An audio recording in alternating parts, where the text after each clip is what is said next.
তো আরফিনকে আমরা পরবর্তী 10 বছরে কোথায় দেখতে পাবো, বা আরফিন কোথায় পৌঁছাবে, মানে এটা সম্পর্কে যদি আপনি কিছু বলেন। স্যার আমি অনেস্টলি বলি, আমি মানে আগামীকাল কি হবে এটা আল্লাহ একমাত্র আল্লাহই জানে। 10 বছর পর হয়তো কবরে থাকতে পারে। তো আমি চেষ্টা করবো যদি বেঁচে থাকি যতটুকু করার আর কি।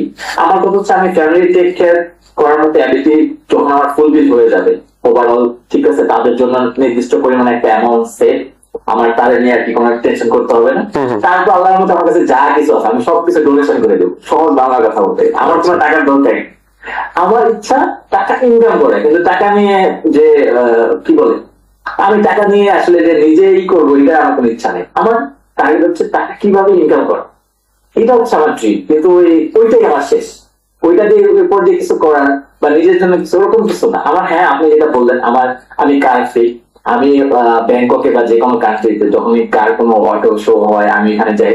আমার এখানে ফ্রেন্ড আছে, যেমন সিঙ্গাপুরের কিছু আছে, ইউকে আছে, নেদারল্যান্ডের কিছু ফ্রেন্ড আছে, তো ওদের সাথে আমার যাওয়া হয় এখানে প্রত্যেকটা জায়গায়। তো যখন কার মধ্যে শো হয় আমি রিসেন্টলি অ্যাটেন্ড করা ট্রাই করি। কিছুদিন আগে লাস্ট ইয়ার হচ্ছে মোটোজিপি শো হয়েছে বাইকের, ওইটাও আমি অ্যাটেন্ড করছি। তো বিষয়গুলো হচ্ছে কি, আমি মনে করি যে টাকা পয়সা আসলে অনেকে বলে যে টাকা পয়সার দরকার নাই, এটা একটা মানে কি বলবো যে এটা নিতান্তই কাব্যিক কথাবার্তা আর কি। টাকা পয়সা ছাড়া কোনো কিছুই সম্ভব না, ঠিক আছে। আপনার যখন অনেক টাকা হয়ে যাবে তখন আপনি এই সমস্ত ফিলোসফার কথা বলতে পারবেন, এছাড়া আদারওয়াইজ বলার দরকার নেই আমার সামনে।